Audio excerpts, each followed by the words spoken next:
Bismillahirrahmanirrahim. Dear students, Assalamu alaikum. I hope students you are doing well. Chapter number 8 analysis of time series को discuss कर रहे थे। Lecture number 7 है और इस टॉपिक हमारा स्टूडेंट्स कंटिन्यू था मेजरमेंट ऑफ सेकुलर ट्रेंड। और इसके फर्स्ट टू मेथड्स को स्टूडेंट्स ने डिस्कस कर लिया था। First method is the free hand curve method और सेकंड मेथड हमारा मेथड ऑफ मूविंग एवरेज था। तो today's lecture students I will discuss the method of moving average और थर्ड टॉपिक हमारा मेथड ऑफ मूविंग एवरेज का है। और इसमें सबसे पहले मैं डिस्कस करूंगा ऑड ऑर्डर मूविंग एवरेजेस। तो उसको यूज़ करते हुए हम लोग ट्रेंड वैल्यूज़ को कैलकुलेट करेंगे और देन फिर उसको ग्राफिकली शो करेंगे। तो नाउ स्टूडेंट्स मैं स्टार्ट करता हूँ अपना टॉपिक। स्टूडेंट्स आपने मेरे चैनल को सब्सक्राइब करना है और अपना फीडबैक जरूर दें। तो let's start a topic method of moving average with odd order moving averages. In the contents of this lecture students first point पे मैं ब्रीफली एक्सप्लेन करूंगा मेथड ऑफ मूविंग एवरेजेस को। सेकंड पॉइंट मेरा advantages and disadvantages of moving averages है। और third point पे students मैं आपसे डिस्कस करूंगा ऑड ऑर्डर मूविंग एवरेजेस को। और लास्ट पॉइंट जो कि मेरा फोर्थ पॉइंट है एक्सरसाइज क्वेश्चन 8.9 को डिस्कस करूंगा। और इसमें हम लोग जो है कैलकुलेट करेंगे ट्रेंड वैल्यूज को और देन फिर उसको ग्राफिकली शो करेंगे। Brief introduction about the method of moving averages is it is observed that the freehand curve method is subjective because it is based purely on individual judgment. The method of semi-average is appropriate when the trend is linear. Another simple method which can also be used to eliminate the seasonal, cyclical and irregular movements is the method of moving average. तो students इस situation में हम लोग moving average method को use करेंगे। और आपके पास free hand curve method जो है this is a subjective approach जिसमें आप लोग जो है खुद से एक ट्रेंड लाइन को ड्रॉ कर रहे होते हैं। और सेमी एवरेज मेथड जो है वो आपके पास जो है वो एप्लीकेबल होगा व्हेन जो trend is linear in time series data. और उसके बाद एक अनदर मेथड जो मैं आप आज हम डिस्कस करेंगे मेथड ऑफ मूविंग एवरेज और जिसमें हमारे पास जो है ज़्यादा आपके पास हेल्पफुल मेथड है। और इसमें आपके पास जो है वो इन तीनों का अफेक्ट जो है मूवमेंट्स जो हैं उसको वो एलिमिनेट करने में यूज़ किया जाता है। In this method, we find simple averages successively by taking specific number of values at a time. There are two ways of calculating moving averages. First one is the odd order moving averages और second one is the even order moving averages. तो students आज के इस lecture में मैं जो है method of moving averages में डिस्कस करूंगा ऑड ऑर्डर मूविंग एवरेजेस को। और देन फिर हम लोग इसमें ट्रेंड वैल्यूज को कैलकुलेट करेंगे using method of moving average. First of all, I will discuss advantages. The method of moving averages is simple to apply. यानी एक आपके पास सिंपल एक टेक्निक है जिसमें हम लोग जो है वो उसमें एवरेज की फर्स्ट टाइप जो है अर्थमेटिक मीन को यूज़ करेंगे। और आपके पास जो है वो टाइम सीरीज डेटा के अंदर जो है वो जिस भी ऑर्डर की हमारे पास मूविंग एवरेज जो है वो हमें कही गई होगी उसी को हम लोग जो है वो ऐड करके जो है वो उसको नंबर ऑफ ऑब्जर्वेशन पे डिवाइड करके मीन का कॉन्सेप्ट जो है वो एवरेज का उसको यूज़ करते हुए हम कैलकुलेट करेंगे ट्रेंड वैल्यूज़ को। By using a moving average of appropriate order can eliminate the variations of seasonal, cyclical and irregular pattern। तो जो भी आपके पास टाइम सीरीज डेटा गिवन होगा उसमें ये जो है वो आपके पास मूविंग एवरेज मेथड जो है ये आपके पास हेल्पफुल होगा। सीजनल इफेक्ट को, साइक्लिकल इफेक्ट को और इरेगुलर पैटर्न्स को जो है उसके इफेक्ट्स को जो है एलिमिनेट करने में जो आपके पास मेथड ऑफ मूविंग एवरेज जो है दैट इज हेल्पफुल। और डिसएडवांटेजेस में students one drawback is that some values of the series are lost. कुछ वैल्यूज़ जो हैं उसकी इन्फॉर्मेशन जो है वो हमारे पास लॉस्ट हो जाती है। जब हम इसको क्वेश्चन देखेंगे तो आपको जो है इन्फॉर्मेशन जो है वो आपको पता चलेगा कि कुछ इन्फॉर्मेशन जो है हमारे पास यहाँ पे जो है वो उसको लॉस्ट कर देगा। Secondly, if moving averages of the appropriate order is not used, it may generate variations which were not present in the data। तो वो कह रहे हैं कि आपके पास जो है वो एक पर्टिकुलर ऑर्डर के अकॉर्डिंग जो है वो हम उसके एवरेजेस को अगर कैलकुलेट नहीं करेंगे तो यहाँ पे जो है वो वेरिएशंस भी जो है वो उसको इंक्लूड कर देगा जो कि हमारे डेटा सेट में मौजूद नहीं है। Thirdly, moving averages are greatly affected by extreme values because of the arithmetic mean। क्योंकि इसमें हम लोग जो है वो मीन अर्थमेटिक मीन की टाइप जो है उसको यूज़ कर रहे हैं। एवरेज की first type that is the arithmetic mean को हम लोग यूज़ कर रहे हैं। और अर्थमेटिक मीन जो है वो greatly affected by the extreme values. अगर आपके डेटा सेट में बहुत ज़्यादा एक्सट्रीम टाइम सीरीज डेटा में एक्सट्रीम वैल्यूज़ मौजूद होंगी तो फिर आपके पास ये मीन से जो है वो हमारे पास हो उसके अंदर जो वो ट्रेंड है उसको जो है वो क्लियरली जो है वो एक्सप्लेन नहीं कर सकेगा। तो ये आपका इसका ड्रॉबैक है इस मेथड ऑफ मूविंग एवरेज का जिसमें हम लोग जो है वो अर्थमेटिक मीन का कॉन्सेप्ट जो है वो उसको यूज़ कर रहे होते हैं कैलकुलेट करने के लिए। तो these are the advantages and disadvantages of the method of moving average. Now students, I will explain briefly the method of odd order moving averages.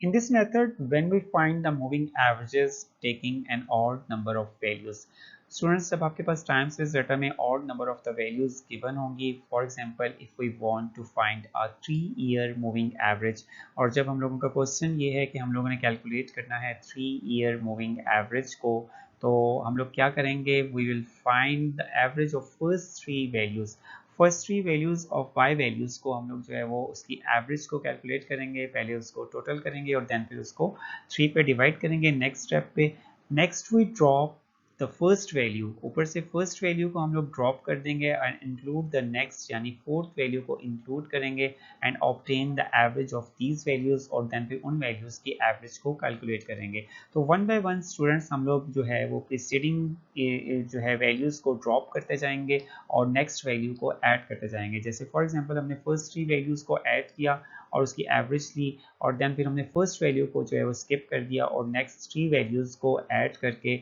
उसकी एवरेज ली, और देन फिर हम लोगों ने नेक्स्ट एक और वैल्यू जो है सेकंड वैल्यू उसको स्किप कर दिया और नेक्स्ट फिफ्थ वैल्यू को हमने ऐड किया और थ्री वैल्यूज हमारे पास आ गई और उसकी हमने एवरेज फाइंड की। तो इस पैटर्न पे हमने अपने क्वेश्चन को जो है वो स्टार्ट रखना है। The process will be continue till all the values in the series are exhausted, the average so obtained are placed in the middle of the group for which the average is calculated। तो students आपके पास जब आप average first three year की values को जब उसकी average को हम लोग वैल्यूज की एवरेज हम लोग कैलकुलेट करेंगे, तो उसको हम लोग राइट करेंगे मिडल ऑफ द ईयर के अंदर, और देन फिर हम लोग फर्स्ट वैल्यू को ड्रॉप कर देंगे और नेक्स्ट वैल्यू जो है उसमें ऐड करेंगे फोर्थ वैल्यू को, और वो थ्री वैल्यूज को जब हम ऐड करेंगे तो उनके मिडल में उसको राइट करेंगे, उसकी एवरेज को, उसके टोटल को, उसकी एवरेज को। तो वो हमारे पास जो है ये प्रोसेस जो है वो कंटिन्यू रहेगा जब तक आपके पास लास्ट ऑब्जर्वेशन जो है वो कंप्लीट नहीं हो जाती। तो this is the method of odd order moving average. Now students, for better understanding of the odd order moving average, I will discuss the exercise question 8.9। Exercise question 8.9 calculate, first point पे हम लोग calculate करेंगे 3 year moving average को, और second point मेरा 5 year moving average का है for the following time series data for the year 1901 to 1910। तो स्टूडेंट्स 10 नंबर ऑफ ईयर्स का डाटा हमें गिवन है। This is the time series data, Y values आपको गिवन है 115, 120, 116 एंड सो ऑन 130 तक। 1910 पे हमारे पास वैल्यू 130 है वाई वैल्यू। तो इस 10 नंबर ऑफ ईयर्स के ऊपर जो है वो हम लोग कैलकुलेट करेंगे 3 ईयर मूविंग एवरेज को। तो ये दोनों पार्ट्स जो हैं वो आपके पास ऑड ऑर्डर मूविंग एवरेजेस में इंक्लूड होंगे। This is the first way of calculating the moving averages. Given time series data पे स्टूडेंट्स में अप्लाई करूंगा 3 ईयर मूविंग एवरेज को, और आपके पास ईयर्स 1901 टू 1910 और वाई वैल्यू स्टूडेंट्स आपको गिवन है। और फर्स्ट जो आपके पास कॉलम प्रिपेयर करेंगे, फर्स्ट कॉलम में आपने स्टूडेंट्स 3 ईयर मूविंग टोटल को प्रिपेयर करना है। 3 year moving total, 3 year moving total में फर्स्ट ऑफ ऑल आपने स्टूडेंट्स फर्स्ट थ्री वैल्यूज को ऐड करना है और इसको मिडल में राइट करना है। तो फर्स्ट थ्री वैल्यूज स्टूडेंट्स आपके पास 115 है और 120 और 116, इन तीनों को ऐड करेंगे और इसको मैंने बिल्कुल इसके मिडल में राइट करना है। और मिडल जो है वो स्टूडेंट्स आपके पास ईयर 1902 है, इसमें राइट करेंगे, और ये मैंने यहाँ पे इसको राइट कर दिया है 351। और नेक्स्ट जो है वो आपने इसकी एवरेज लेनी है, और एवरेज नेक्स्ट कॉलम स्टूडेंट्स आपका 3 ईयर मूविंग एवरेज का है, और इसमें आप इसको 3 पे डिवाइड कर देंगे तो ये आपके पास एवरेज आ जाएगी 117, जिसमें हमने अर्थमेटिक मीन का कॉन्सेप्ट यूज़ किया। और अर्थमेटिक मीन में हम लोग जो है वो नंबर ऑफ वैल्यूज़ जो भी आपको गिवन होती हैं उसको ऐड करते हैं और नंबर ऑफ ऑब्जर्वेशंस 3 पे डिवाइड कर देते हैं। और नेक्स्ट में स्टूडेंट्स आपने जो वैल्यू जो है उसको स्किप करना है। आपने अब फर्स्ट वैल्यू को स्टूडेंट्स आपने स्किप कर देना है, तो 115 को जो है स्टूडेंट्स हम स्किप कर देंगे और ऐड कर देंगे 113 को। तो आप इसको राइट कर सकते हैं यूँ कि आप इसको छोड़ देंगे, माइनस का निशान मैंने यूज़ किया है, और इस वैल्यू को हम ऐड कर देंगे। तो अब हमारे पास जो वैल्यूज़ ऐड होंगी स्टूडेंट्स वो हमारे पास 120, 116, 116 एंड 113, ये थ्री वैल्यूज़ को ऐड करेंगे। आपने इसमें फर्स्ट वैल्यू को स्किप कर दिया और फोर्थ वैल्यू जो है 113 इसको ऐड कर दिया है। तो अब ये हमारे पास सम जो है वो नेक्स्ट थ्री वैल्यूज़ का सम है, और इसको हम राइट करेंगे सम को मिडल में, और ये मिडल जो है वो 1903 के ऊपर आएगा, ईयर 1903 पर है, और हमने राइट कर दिया यहाँ पे 3.49, और इसको एवरेज के लिए 3 पे डिवाइड करना है और आंसर आपके पास आ जाएगा 116.33। नेक्स्ट आपने स्टूडेंट्स नेक्स्ट 3 वैल्यूज़ को ऐड करना है, तो आपने अब नेक्स्ट एक वैल्यू जो है 120 इसको आपने लीव कर देना है, इसको आपने छोड़ देना है, स्किप करना है, और नेक्स्ट वैल्यू जो है वो आपके पास 123 ये आपने ऐड करनी है। और ये आपके पास अब एवरेज आपने मीन लेना है, यानी पहले हम इसका टोटल लेंगे। तो टोटल जो है वो अब आपके पास स्टूडेंट्स 116 प्लस 113 और प्लस 123, और इसको मिडल में राइट करेंगे इन तीनों को ऐड करके विच इज़ 352, और इसको 3 पे जब डिवाइड करेंगे तो ये एवरेज आ जाएगी 3 ईयर मूविंग एवरेज 117.33। नेक्स्ट में स्टूडेंट्स आपने 116 को स्किप करना है और नेक्स्ट 3 वैल्यूज़ को ऐड करना है। तो 116 को जब हम स्किप करेंगे, तो मैं इसको हाईलाइट कर रहा हूँ, ये हमने इसको स्किप कर दिया, और नेक्स्ट वैल्यू को ऐड करेंगे, और नेक्स्ट वैल्यू जो है वो आपके पास 120 है। तो अब ऐड करेंगे 113 113 123 एंड 120, तो ये आपके पास यहाँ पे आ जाएगी वैल्यू 356। ठीक है, तो इस तरह से आपने कंटिन्यू रखना है, और ये आपके पास इसको 3 पर डिवाइड कर देंगे तो आंसर जो है 118.67 आ जाएगा।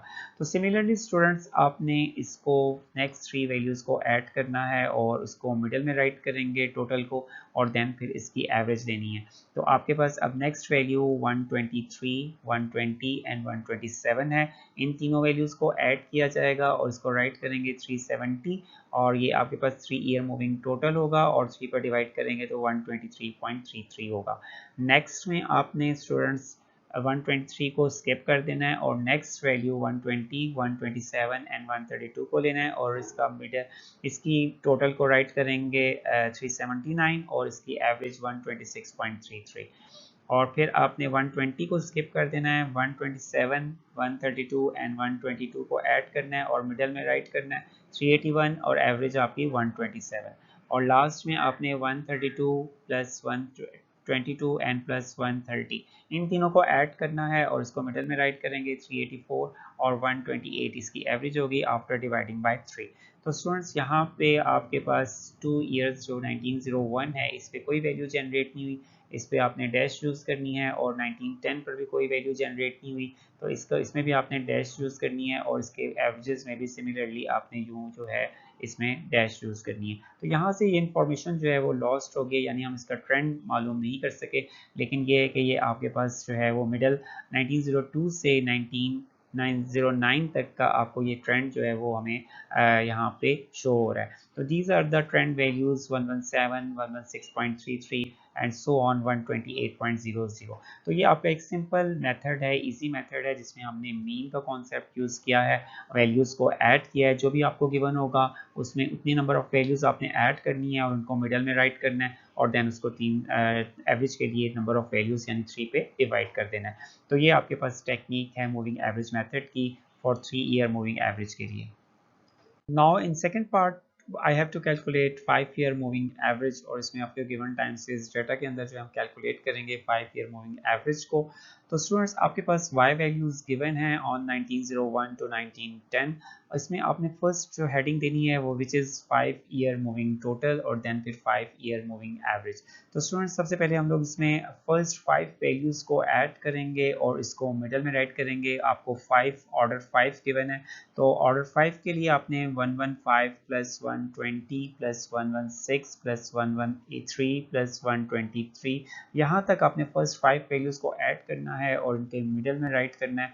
तो आपके पास टोटल 587 है, और ये राइट किया जाएगा कॉरस्पॉन्डिंग टू द ईयर 1903। और देन स्टूडेंट्स आप इसकी एवरेज को यूज़ करेंगे, और एवरेज के लिए आपने 587 को डिवाइड करना है 5 पे, और ये आपके पास एवरेज आ जाएगी 117.40। नेक्स्ट में स्टूडेंट्स आप जो है वो 115 को स्किप कर देंगे और नेक्स्ट 5 वैल्यूज़ जो है इसको ऐड करेंगे। तो नेक्स्ट 5 वैल्यूज़ आपकी 120 116 113 123 एंड 120 इनको ऐड करेंगे और इसमें मिडल में राइट करेंगे, और ये आपके पास 592 है, इसका मिडल 1904 पर होगा, और इसकी एवरेज जो है वो आपने 5 से डिवाइड करनी है 118.40। और नेक्स्ट में स्टूडेंट्स फिर आपने नेक्स्ट वैल्यू को आपने स्किप करना है, 120 को छोड़ देना है, और नेक्स्ट आपने ऐड करनी है वैल्यूज़ 116 113 123, 120 एंड 127, और इनको आपने मिडल में राइट करना है, और इसका मिडल होगा 1905, और 1905 पे जो हमारे पास टोटल वैल्यू आई है विच इज़ 599, और इसको 5 पे डिवाइड करेंगे तो आंसर इज़ 119.80। सिमिलरली स्टूडेंट्स, आप जो है वो 116 को भी स्किप करेंगे, नेक्स्ट प्रीसीडिंग वैल्यू जो भी है आपकी, और उसको स्किप करेंगे, और नेक्स्ट वैल्यूज जो है 113, 123, 120, 127 एंड 132 को ऐड करके राइट करेंगे मिडल में, और ये 615, और इसको डिवाइड करेंगे 5 पे तो आंसर इज 123.33। और नेक्स्ट में आपने जो है स्किप कर देनी है वैल्यू 113 को, और नेक्स्ट 5 वैल्यूज़ को ऐड करना है, तो 123, 120, 127 एंड 132। ये आपके पास 130, तो ये आपके पास वैल्यूज़ आ जाएंगी 1 2 3 4 5, यानी आपने 123 से लेके 122 तक ऐड करना है, और आंसर आपके 624 है, और एवरेज 124.80 है।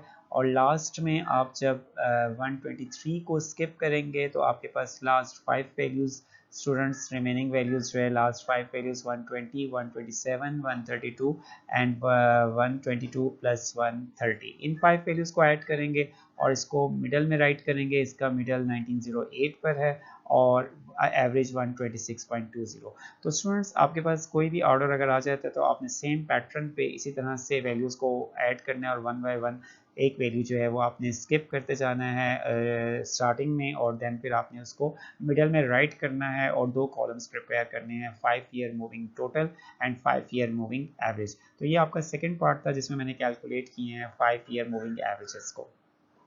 गिवन टाइम सीरीज पे स्टूडेंट्स कैलकुलेट की हमने 5 ईयर मूविंग एवरेजेस को, these are the trend values, और स्टूडेंट्स आपके पास 1901 टू 1910 की वाई वैल्यूज गिवन थी, और ट्रेंड वैल्यूज को कैलकुलेट किया using moving average method. 5 year आपका ऑर्डर था, और इसमें आपके पास स्टूडेंट्स आपके पास जो वैल्यूज जनरेट हुई वो 1903 से 1908 पर वैल्यूज जनरेट हुई, और फर्स्ट टू वैल्यूज पे इंफॉर्मेशन जो है वो आपके पास गिवन नहीं है, लॉस्ट हो गई, और लास्ट टू ऑब्जर्वेशंस पे भी आपके पास जो है लास्ट 2 ईयर्स पर भी आपके पास ऑब्जर्वेशंस गिवन नहीं है। तो आपने ट्रेंड लाइन जो है वो उसको शो करना है। तो सबसे पहले मैं फर्स्ट जो है वो रियल वैल्यूज़ की लाइंस को शो करूंगा। तो ईयर्स को आपने students on x axis show करना है, 1901 2 3 4 5 6 7 8 9 10 इक्वल बॉक्सेस के साथ जो है वो आपने यहाँ पे इसको ईयर्स को शो करना है, और वाई एक्सिस पे स्टूडेंट्स जो है वो आपके पास वैल्यूज़ को शो करने के लिए आपने स्केल को सेट करना है। तो 100, 105, 110, 115, 120, 125, ये आपकी अपनी चॉइस है कि आप उसको स्केल को कैसे सेट करते हैं। तो आप 10 का गैप भी दे सकते हैं, मैंने यहाँ पे 5 के गैप से जो है वो यहाँ पे वैल्यूज़ को राइट किया है। उसके बाद आपने y वैल्यूज़ को जो है इसकी लाइन जो है इसको प्रिपेयर करना है। तो इसके लिए आपने यहाँ पे 1901 पे 115 है, और देन फिर आपके पास 1902 पे वैल्यू जो है वो आपके पास यहाँ पे 120 है। तो ये आपने डॉट्स को ड्रॉ करना है, और देन फिर इन डॉट्स को जो है वो स्टूडेंट्स हम लोग ज्वाइन करेंगे, और ये हमारे पास जो है एक लाइन जो है वो बन जाएगी ऑफ वाई वैल्यूज़ की, रियल वैल्यूज़ की, जो आपके पास गिवन टाइम सीरीज है। इससे हमें ट्रेंड थोड़ा बहुत जो है वो आपको यहाँ पे जो है वो ट्रेंड का पता चल रहा है कि that is the increasing pattern. Then फिर स्टूडेंट्स हम ट्रेंड वैल्यूज़ को जो है वो प्लॉट करेंगे। जो ट्रेंड वैल्यूज़ जो है वो 1903 पर है। 1903 पर फर्स्ट वैल्यू जो है वो 117.40 राउंड अबाउट यहाँ पर होगी। 1904 पे वैल्यू 118 है, और वो राउंड अबाउट जो है वो यहाँ पर होगी 120 से थोड़ा पीछे। और 1905 पे 119.80 बिल्कुल उसके नियरेस्ट होगी 120 के। तो स्टूडेंट्स अपने इन पॉइंट्स को देन फिर आपने तमाम वैल्यूज़ को प्लॉट करना है, और उसका इनके पॉइंट्स को ज्वाइन करने से आपके पास एक लाइन जनरेट होगी, और this is the trend line. और ये आपके पास जो है वो रियल वैल्यूज़ के जो है वो पैटर्न को, इंक्रीजिंग पैटर्न को जो है वो एक अप्रॉक्सीमेटेड ट्रेंड को जो है वो शो कर रही है कि आपके पास जो भी वेरिएबल का डाटा था, जिस भी चीज़ की वैल्यूज़ थी, डाटा था, वो आपके पास जो है वो इंक्रीजिंग पैटर्न है, और बहुत स्मूथली जो है वो इंक्रीज कर रहा है with the passage with the time period of years. तो ये आपके पास दोनों लाइंस का कंपैरिजन है, रियल वैल्यूज़ का और ट्रेंड लाइंस का। तो स्टूडेंट्स इस तरह से आप ग्राफिकली जो है वो शो कर सकते हैं। वाई एक्सिस पे वैल्यूज़ को शो करना है और एक्स एक्सिस पे आपने ईयर्स को शो करना है, ऊपर आपने टाइटल देना है और पॉइंट्स को आपने प्लॉट करना है अकॉर्डिंग टू द ईयर्स, और देन फिर आपने इसकी लाइन को पॉइंट्स को ज्वाइन करके आपने लाइंस को प्रिपेयर करना है, और लाइंस को प्रिपेयर करने के बाद उसके बाद आपने इनको कंपेयर करना है और आपको यहाँ से जो है वो इंक्रीजिंग या डिक्रीजिंग पैटर्न जो है और उसका पैटर्न का जो है वो ट्रेंड जो है वो आपको जो है इजीली जो है वो मिल जाएगा। तो this is the graphical presentations of the time series data of values and trend values. In this lecture students मैंने डिस्कस किया मेथड ऑफ मूविंग एवरेजेस को, और देन फिर मैंने इसके अंदर जो है वो आपके पास ऑड ऑर्डर मूविंग एवरेजेस को डिस्कस किया, और उसमें मैंने 3 year and 5 year moving averages को कैलकुलेट किया और देन फिर उन ट्रेंड वैल्यूज़ को जो है वो ग्राफिकली शो किया। तो इंशाल्लाह ताला नेक्स्ट लेक्चर में स्टूडेंट्स मैं डिस्कस करूंगा इवन ऑर्डर मूविंग एवरेजेस को।